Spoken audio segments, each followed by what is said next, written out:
This week on Love 'em and Lead 'em.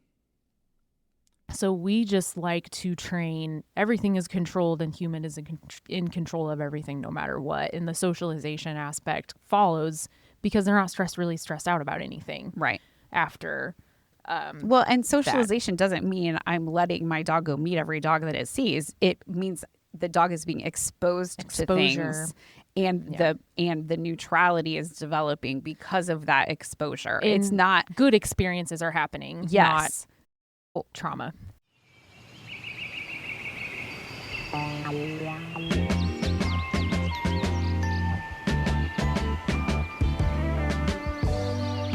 Hi, I'm Melanie. And I'm Corey. And welcome to Love 'em and Lead 'em. Lessons and laughs with the ladies of Dog Training Camp USA. In this podcast, you'll take away proven and practical dog training advice with plenty of stories and laughs along the way. Join us as we share our experience from the kennel and from life.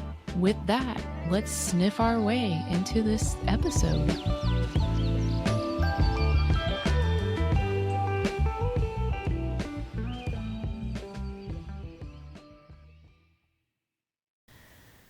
Yeah, we're not that fancy. With multiple camera angles. It's really overwhelming. We just learned how to do the one. Oh man. Our audience, I don't even know if they want to see our faces that close up. Just like we saw Christopher Cross that close up. Last week. We're so close. I feel Did like you know we did that, Matt? I feel like I could feel baby. the wind come out of his mouth when he said sailing. We were that close. You looked at me and you go, his hands are really big. His hands are huge. And then you started calling him dinner plates. You're like, look at him Never seen play them the dinner guitar plates. with those dinner plates. I was like he's just going like this. I was like, I've never seen somebody play the guitar like really that had an ever. interesting guitar playing style. So your Christmas gift was fulfilled last Tuesday, and It was, be honest, we went and had a fantastic dinner beyond my wildest in dreams. Lexington. Yeah. And went to Christopher Cross, and he had no opener because he doesn't need one. No, of course not. He does not need anybody warmed up. Not when We you're- have been feeling warm about Christopher Cross for a long time. A lot of people that were there have been feeling pretty warm about him, I'd say, for decades. I agree.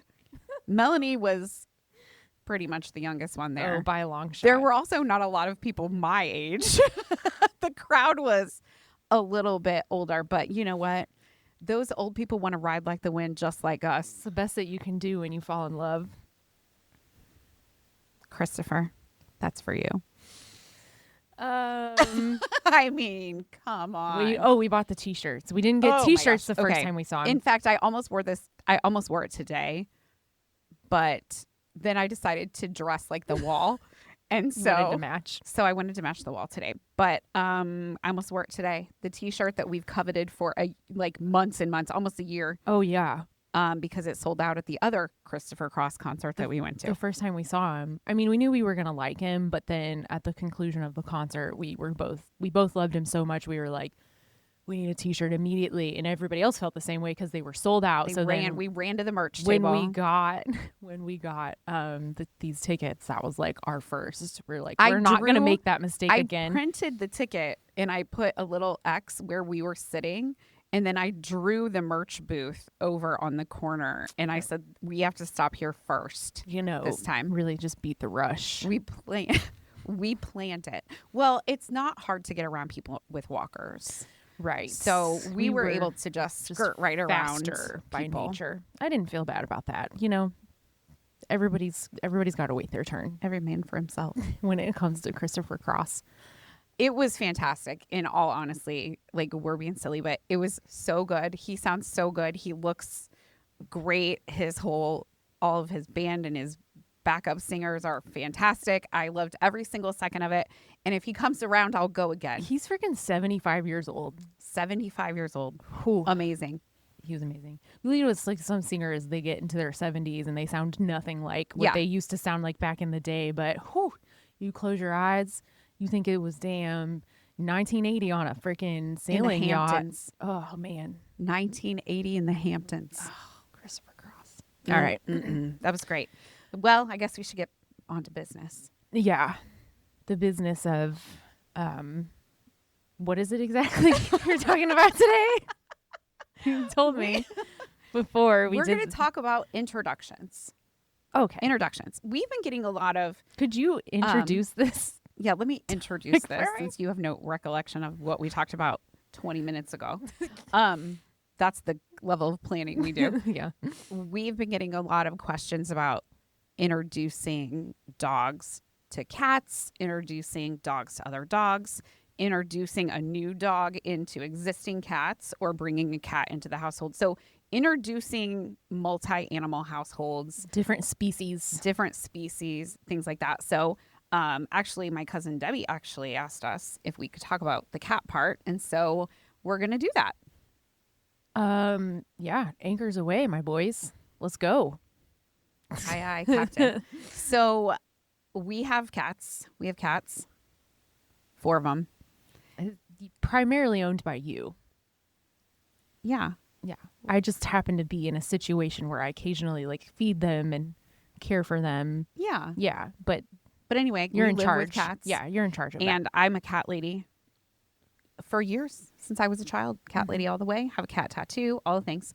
And over the years, we've had to introduce cats to other cats. We've brought dogs into the house, things like that. And so I feel like it's going to go back to everything we always say. Anything you make a big deal about is going to be a big deal. Yeah. So when we get calls that people are, oh, we got this new dog and I'm so scared that he's going to hurt the cats, that we've locked them in the basement and they can't come up, or we've gated everything in the whole world so they never have seen each other, or some such thing. That's always the worst. And they're making it a huge deal because they're so nervous about it.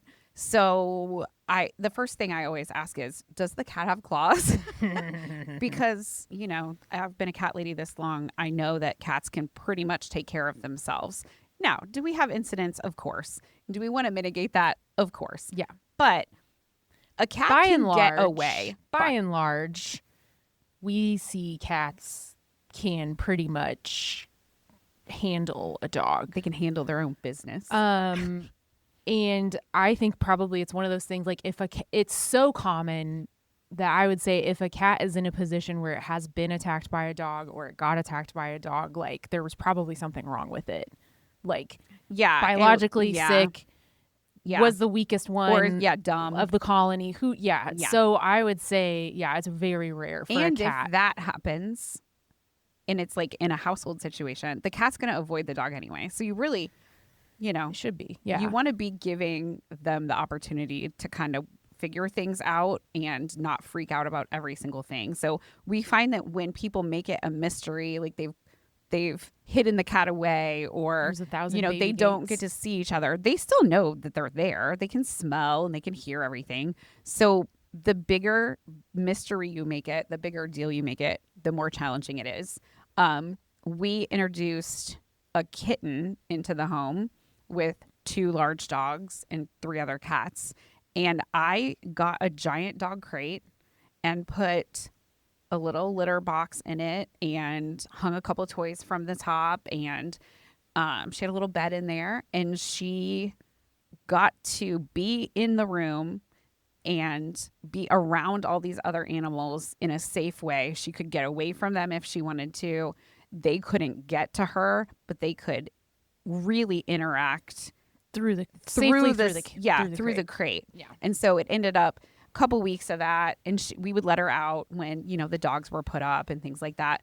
And so we did some space swapping, and then we could see the interactions. So I was able to see, okay, well, there's no hissing, there's no growling, cowering. The dog is laying next to the crate. The cat is booping the dog on the nose. So the cat felt secure. The dog felt secure. I could see what the interaction was going to be without the crate. Where did you learn that from? To introduce a cat like that? I didn't. I made it up because I mean, I'm sure somebody else has done that, but I had so many variables. Yeah. I was like, I don't want to put this cat in a bedroom. Yeah. She needs to learn how to live here, but I Yeah. can't watch her all the time and make sure she's safe. She was so tiny. Had you done that with cats before? No, You just did it. You just raw dogged it. I raw dogged it. Damn. And That's it went- actually really smart. It went great. Yeah. And so I think it's a great way to introduce one animal into your household is to, use a method like that. And you could do it with dogs too. It's the same. That's what we instruct people Yeah. to do. So, Yeah. if you're bringing a new puppy in or whatever, don't just, here's the new puppy, it's on the floor. Like, let's put some safety procedures around it, but let them interact and see how the interaction goes before you're, freaking out about anything. Mm-hmm. So, on the dog end, when we're introducing a dog to cats, if the cat runs, the dog's going to chase it. Yeah. So, just expect that. Don't freak out just because your cat ran off and your dog ran after it. Doesn't mean anything terrible is going to happen. But also put the dog on a leash so you can give it some guidance in these first interactions. Yeah. And, Yeah. Especially if the cat is like really young, I would say dog probably needs to be on a leash. Like first time they interact, if you don't know your dog that well or whatever the case is, or if they're both like if your dog is really young and also doesn't know the rules of how to live in a house with you, we're going to give it some guidance on the leash and make sure that we can correct any situation that's going awry. Yeah.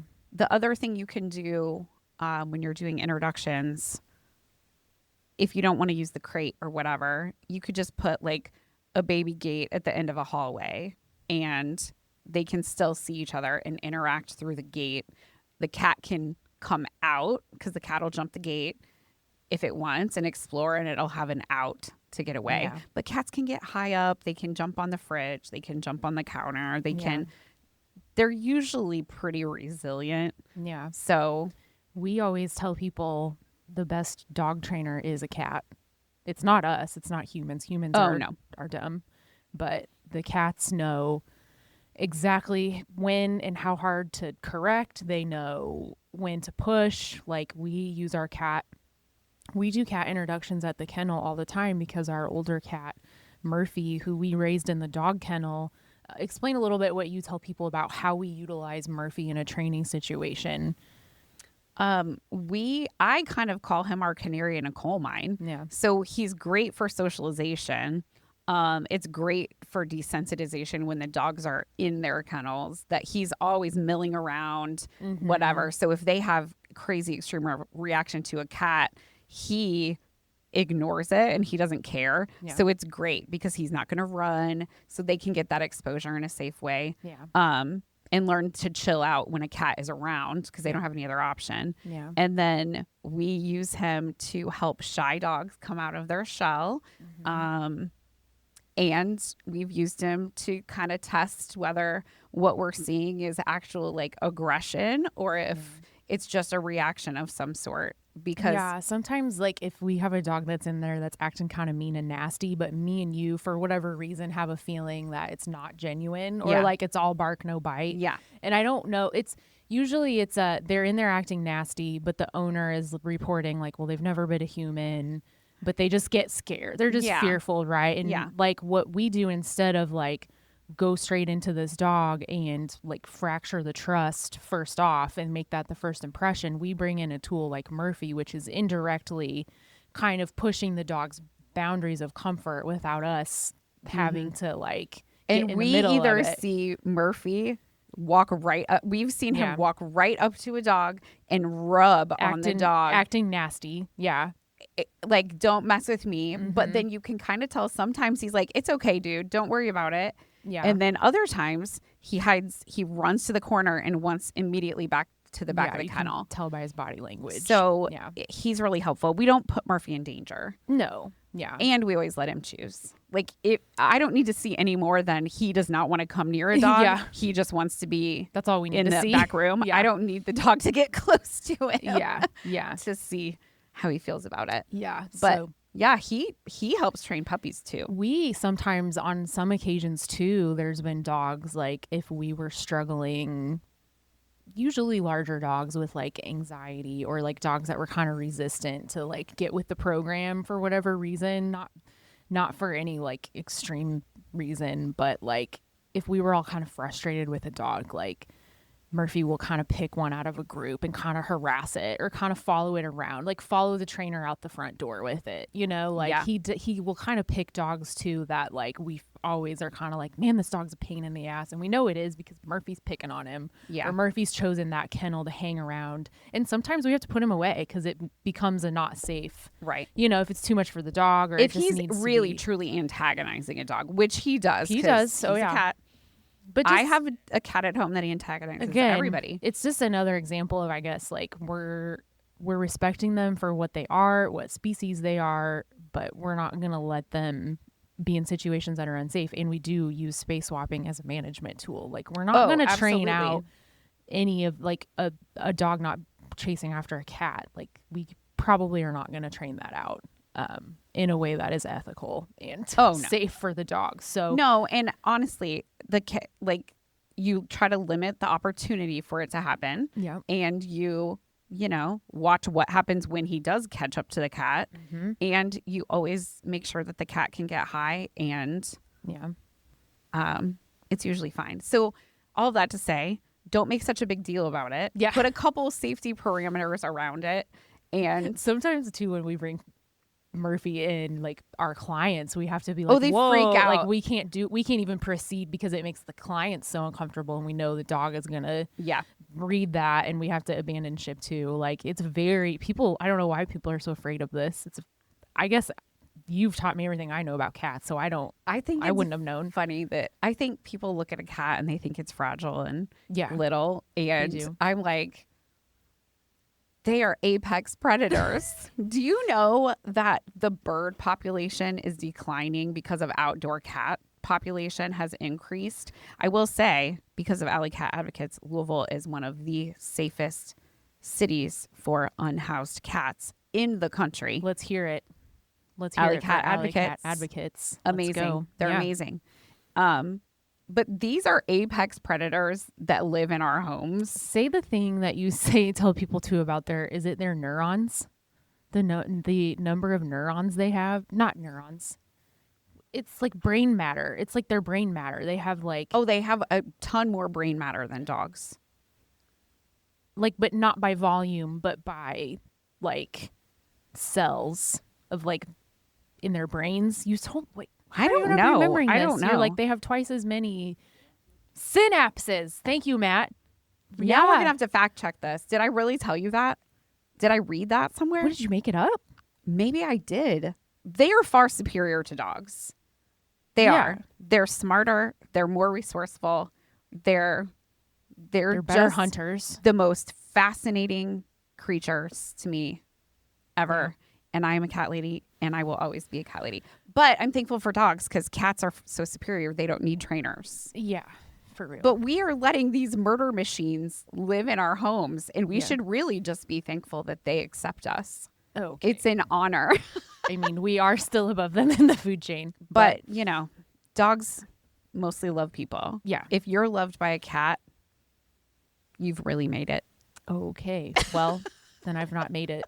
Matt, have you made it? Oh, You're loved by a cat. which one? Just because you don't always love him back doesn't mean he doesn't love you.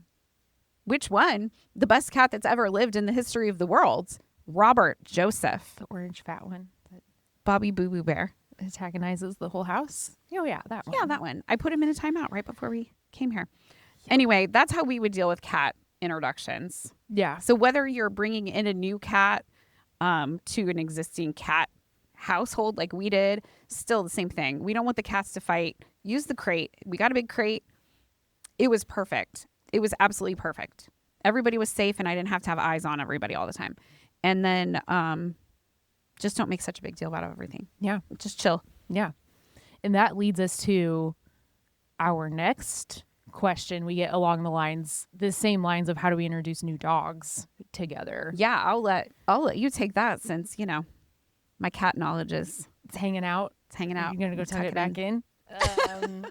Two dogs, right? So we kind of do, we don't really let them work it out. We just kind of assume, again, because they're a little bit dumber than cats, that we assume that dogs are going to make the wrong decision.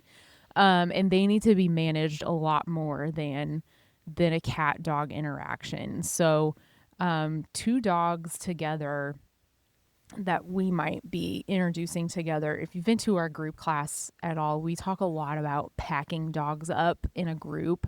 And we do that by kind of just walking repetitive patterns that become boring to the dog. They, usually it's circle walking. In the scenario of introducing dogs, we're walking more linearly, but through circle walking, the dogs are constantly changing directions. The pattern becomes repetitive, and then their reaction to the stimulus outside the circle is obviously getting lower and lower the longer you make the circles. So that's how we kind of get everybody closer in together in a group of dogs that, say, are reacting to each other or they've never met before. Once we kind of get some neutrality, just like, hey, we're all occupying this space together and we're not really like worried about it, or there's not a huge level of anxiety, we will start walking side by side together instead of kind of like changing directions in a circle where we're not really allowing them to look at each other. Yeah. They're getting all their information they need peripherally and through scent and whatnot. Yeah. So once we're at kind of an equilibrium in a circular motion, and again, this, depending on the dog, this could take 2 seconds, it could take you 20 minutes. It just depends on what you're working on. But if they're two well-adjusted dogs that don't know each other, that, this might take a minute, right? And then we would start walking the same way, each dog with a handler, ideally. Sometimes you can get away with it with one handler, again, depending on the dogs. But usually what we like to see is the 4 of them are walking in the same direction, and we have the dog, person, dog. It kind of in that order, all walking in a line together in the same direction. And that keeps the dogs, again, not right up on each other, but even closer still than the circle walking, so that they're still getting more and more. Well, and they're on this other, their human is between them and the other thing. Yeah. And so it again is that leadership and the trust of, oh, my human still got me. Yeah. She didn't just put me nose to nose at the end of the leash where I had to figure it out. She's got me under control, or I'm under control, and she's, she's got me. So we never let dogs just meet face to face for the first time.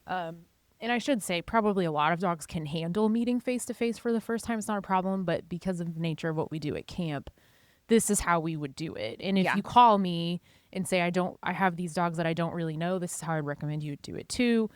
If you're like, my dog loves other dogs and I've had them forever, like, obviously you could skip some of these steps. But the next thing we do as we're walking is we take turns letting one dog go and walk in front and one dog walks behind. We're kind of facilitating a handshake butt sniff here, right? Like, let one get a good whiff, let the other get a good whiff, and you as a human are telling the one that's getting their butt sniffed, like, you don't have to look back there, you're fine. You know, like, we're not letting the one dog turn around and again meet face to face. And you might be able to not do this many times. Sometimes dogs that are really, really scared, we facilitate a butt sniff. Like, if we know a dog really could come out of its shell with some play with another dog, but it's so shut down that it can't, right? Like, we have been known, this sounds a little bit crazy now that I think I'm going to explain it, but we hold a dog in place and allow a safe dog to sniff it. Yeah. And have the scared dog turn its back on the dog. We've been known to facilitate kind of butt sniffs with scared dogs like this, that, like, even just asking a dog to turn their back on something that they're not sure about is a trust building, activity. So, the butt sniffing part is very important to this. And then after, if we like what we're seeing out of the body language, then we kind of let them walk side by side and check each other out and make more longer periods of eye contact, whether that's in motion and we're all walking the same direction. And then maybe sometimes we've switched to person, dog, person in the order, or sometimes we've handed the leash off at this point. It just depends on what the temperature is, right? And then from there, we can either turn them loose in the yard, or they need a little bit more walking to get used to each other. If we have dogs that don't get along great with other dogs, or don't have like a lot of practice at meeting other dogs, maybe in the first session, that's all we get to is just some easy leash walking right next to them, without But it becoming again, a it's a problem. way that we can watch body language Yeah. and still have, we're in charge of the interactions. We're not asking them to pony up and be in charge of something. Yeah. And so they can worry a little bit less about it Yeah. and not be so anxious. And if we like it and it's going well, like you said, we'll let them meet. And we make lots of really great little friend couples at the Yeah. kennel. Yeah. And if we're seeing growling, lunging, snarling, all barking, all of that stuff, then like you said, we're going back to some of those other repetitive motion Yeah. things. Oh, go ahead. I was just gonna say I probably wouldn't do this with a dog that I didn't know, or I didn't know the history, right? Like I'm not gonna try this with a dog that is with us for extreme fear and another dog that is with us for just being a bully, right? Yeah. Like, because that is obviously like a powder keg situation where dogs are, we've talked about this a lot, but dogs are animals such that weakness makes them uncomfortable and it translates instability to them. So they will correct it. And sometimes a correction is a snap. Sometimes a correction is a growl. Sometimes a correction is a full-on attack, Yeah. So we never know. If it's dogs that I'm not sure about, I'm going to get to know them a little bit. That's just a disclaimer. Anybody listening to this, Yeah. if you work at a rescue or something and you're trying to introduce dogs, I would get to know them really well. So when we would do this kind of thing is when it's a situation where maybe your mom has a dog and you have a new dog and they are going to need to be friends. They're going to need to share the same space. They're going to need to get to know each other. Maybe this is you're bringing a new dog into your home, and this is how we would do an initial meeting. We would also not do it in the home. We would do it outside. Yeah, a neutral area. I mean, even for some dogs, like just doing it out in your driveway or out in front of your house would probably not be neutral enough. Like thinking about, a reactive adult male German Shepherd we saw who's very inclined to guard his house. Yeah. He's pretty friendly otherwise, but like that's not an introduction I would probably do anywhere near his house because I know it would set him right off. Yeah. So neutral areas too, depending on what kind of history you've got going there. And again, if you're not sure what will be safe, always just do the least restrictive or the least risky Yeah. type of option here. So if you're like, I don't really know how it's going to go, then just go to the park and do it. And Yeah. if it doesn't go well, then you can bail, So we've had clients have really bad introductions and it has Yeah. caused massive trouble. So that's why, I'm not a huge fan of you're walking in your neighborhood and a neighbor that lives 3 blocks is like, oh, can they meet? Yeah, And no, me neither. at the end of the leash, I just feel like there's no point for the dog. They're not going to be interacting regularly. And we don't know the other dog at all, and why even risk it? So that's not the kind of introduction we're talking about, and that's really not the kind of introduction that we even want to seek out. Yeah, we don't endorse that. Well, I think some people feel some sort of pressure to do this, like socialization. Like people are always like, well, I really want to get them socialized. I really want to blah, blah, blah. So I think people I think they're in the right place with doing that. But I think that becomes this like uncontrolled thing where your dog thinks it can walk up to whatever dog it wants. And then other dogs are thinking that it's going to get walked up to at any minute. And then there's stress and anxiety with both sides of that coin. Yeah. So we just like to train, everything is controlled and human is in control of everything no matter what. And the socialization aspect follows because they're not really stressed out about anything. Right. After. Well, and socialization doesn't mean I'm letting my dog go meet every dog that it sees. It means the dog is being exposure to things. And the neutrality is developing because of that exposure. And it's not good experiences are happening. Yes. Not so trauma. The other flip side of that is I don't want to have a bad experience. And if I don't know half of the variables, like the odds are 50-50, it's going to go in the toilet. Right. So yeah. It's a matter of, who is important for your dog to meet and get along with, and who is it more important for them to be able to walk past and be neutral. Yeah. We just don't need to have all these on leash. Yeah. Greetings. We just don't. We had a client. A lot of drama. We had a client, and now they're friends of ours, and they had a family member, came over to visit, and they didn't know the person was bringing their dog, and the dog ran into the house, and their dog didn't know the dog. It's funny. And they got in a dog fight, and now the dog inside is the dog's house. inside the dog's own house. Yeah, think about how traumatizing So that was. humans are like, oh, well, we're friends with them, so our dogs will just be friends with them. And they literally just walked in the house with their dog. Yeah. Not, I don't know if it was on a leash. It doesn't matter. I mean, it was, they got in a big dog fight. Yeah.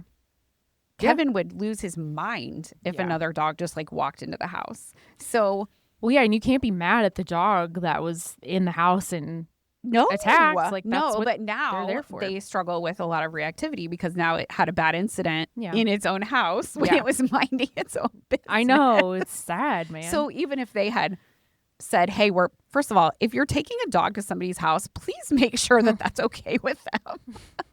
I mean, I would think that would go without saying, but if they had just said, hey, we're bringing our dog, everybody could have met at least outside. Yeah. Yeah. So that sucks. It sucks to see like perfectly good dogs ruined because of another person's negligence, right? Like we've had so many clients call and say, my dog was great and I got a loose dog at the park, ran up on us, and now I just struggle with this terrible reactivity, and we hate to see it. And sometimes it can never fully be trained out. Sometimes we can really help people with it. So it ranges from all types of severity, but usually what the fix is everything else we always say is restore the trust, restore the balance, reintegrate to these stressful things slowly and methodically, and you can usually pick right back up where you left off. But we see things get really bad when like there's a traumatic episode and people aren't sure how to handle it, so then they do nothing, and then for years and years, like the dog we saw yesterday,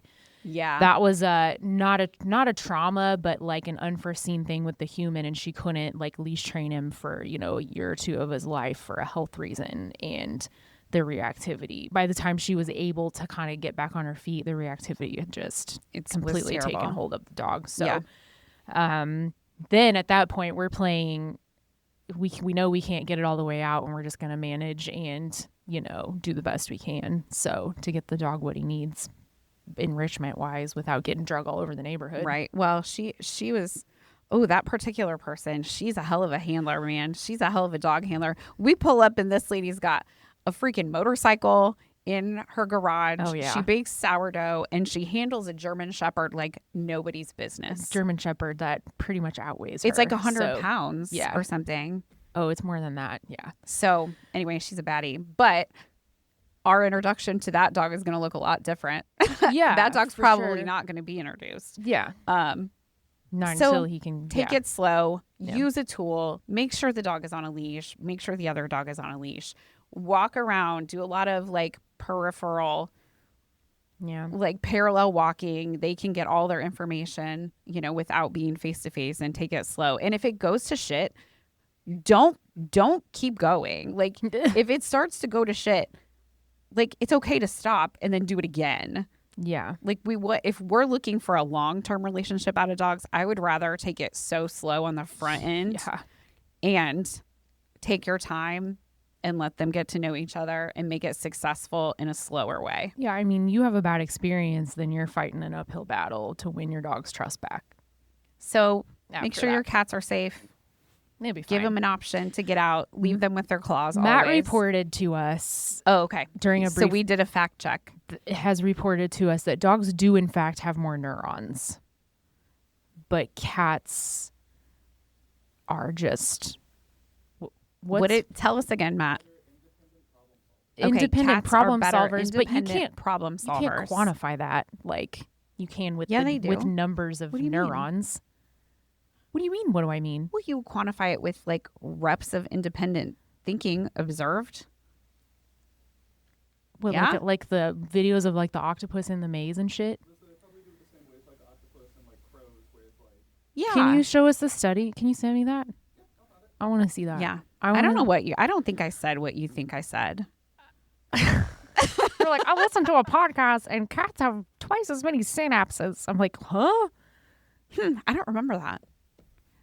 Cats are, I think, more discerning And obviously, there's a study that they're better problem solvers. They are. They solve their fascinating. own problems, whereas Yeah. dogs can't solve their own problems. That's why we're here. I know. And, the further we get into this, because I didn't really know about cats until this stage of the program, but it's like so funny to You me mean that your like, life stage? Yeah. Is that what you're talking about? yeah, yeah.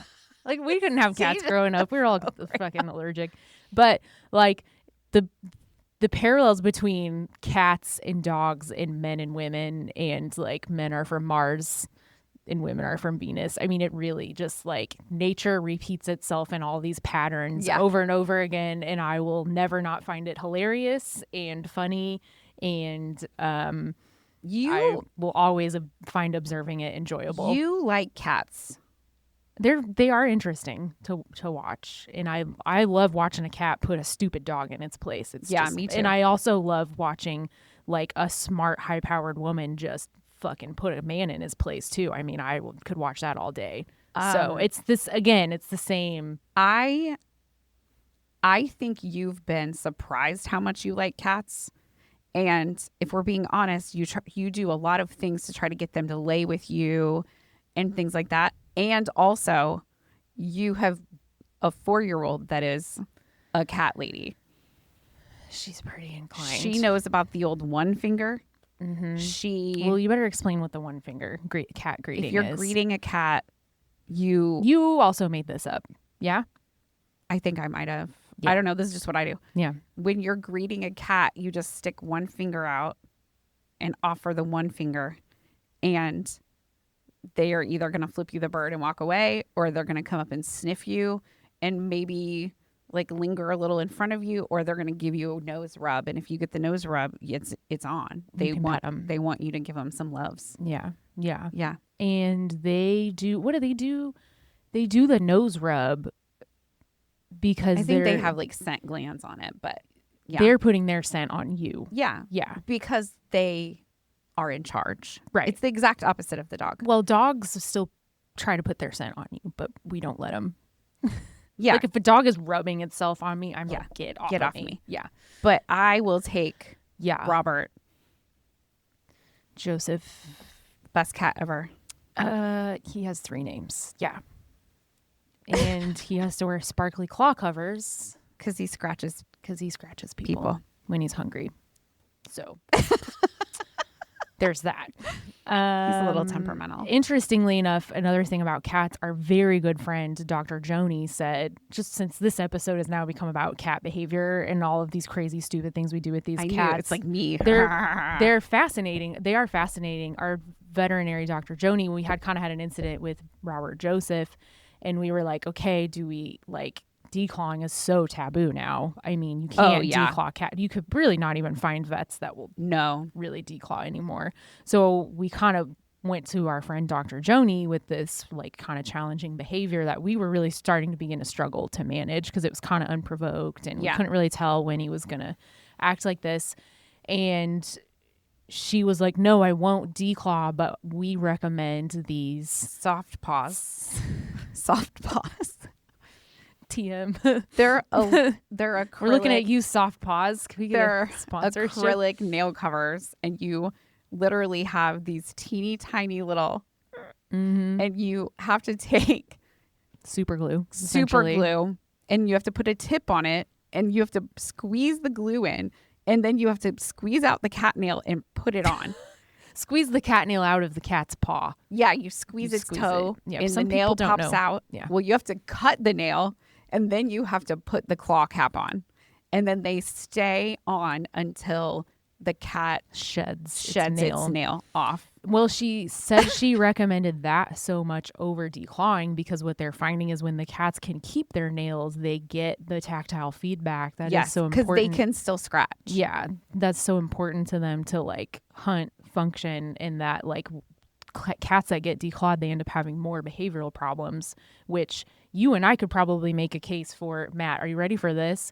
For dogs getting neutered too early, right? Like their manhood is gone and this piece of them that like, I'm not saying like, Oh, we're going down a rabbit hole. well, I'm just saying, like, if we're gonna go there, any like altering an animal's body in any way, it has consequences. it has an effect. Like, for sure. you know, like whether or not they know it's supposed to be a certain way, like, or you could make a case for hormones. Some veterinarians, you know, you'll find all different kind of opinions out there on it, but we really see like neutering dogs. I'd say neutering probably more than spaying. Would you say it's about the I same? don't know. I mean, we see in lots of cases behaviors get worse. So I am team like, let's not mess with what God did unless it has to be like, if I lived in the city with a male dog, I'd probably obviously go ahead and get it neutered, you know, just to be responsible. We would wait, But wait till until a it's little older. until it's done Well, growing. the other thing about the cat declaw versus them being able to still scratch and all those things is they if they don't have their claws and they can't do that and they feel like they can't defend themselves, they're going to use a different way, and then Just their mouth. they could bite. Yeah. And a cat bite is like the most dangerous Yeah. thing. And so we don't want to risk him replacing a mean behavior with another worse behavior. Right. So also, I would just like to say that stud, Robert, he's so cooperative to get his nails done, and it is outrageously stupid. Well, I think he knows that this is the last management tool we'll be using. He likes his nails. They are glittery. They are glittery. We'll have to post a picture of it Yeah. on our He's a stud. Instagram page. Anyway, cats rule. Don't they Dogs have? Don't they? Yeah, really. Don't they have way more deadly amount of bacteria in their saliva, which makes it easier for them to kill things and I would at a higher rate than dogs. Even though, like, I mean, I guess cats lick their butts too. They all lick their butts, but I wonder. Cat bites are not something you mess with. Yeah. You ask anybody in the animal care field, everybody will tell you they're way more scared of a cat attack than a dog attack. For sure. You cannot for sure get a cat off of you. They have 4 murder mittens. They're razors. Yeah. That's what I'm saying. You got to have mad respect. I do. They live with us. I would have never known any of this. They are amazing. They're amazing creatures. And they kill a lot of birds, which we're pretty fond of. Ours don't, but because they are contained. Right. Except for last week when your mother let Robert out of the house and he was sitting in the garage, just again looking like a stud. Yeah. And because when a cat gets out at Corey's, it's like DEFCON 5. like an alarm sounds, and the group chat starts dinging. When's the last time you saw this one? Oh, this last one, everybody was talking about it and nobody told me. Yeah, nobody told me either. Yeah, which I think they were going to tell me before they tell you, so that I could tell you. Guarantee it, because nobody wanted to. I guarantee it. Everybody knows that cats are not allowed outside, and if their negligence leads to the loss of one of my cats, there will be consequences. Bad things are going to happen. So Deb, it's a good thing he was just sitting there looking like a stud, and that he recalls to his name like a dog. Yeah, you've definitely made my kid a cat person. She kind of sleepily got in bed with me the other day, and cats don't really snuggle me. Despite my best efforts to be friends with them, they really don't come up to me that much. Try hard. Yeah. Shut up.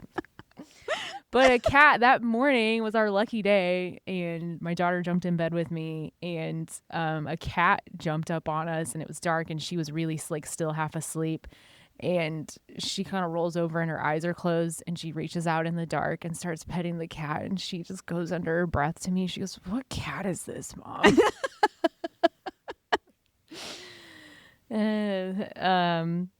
And I was like, because I mean, they're so quiet. They have the tendency to startle me sometimes. So it's just funny, like, that she's just like, "Oh, which one is this?" You know.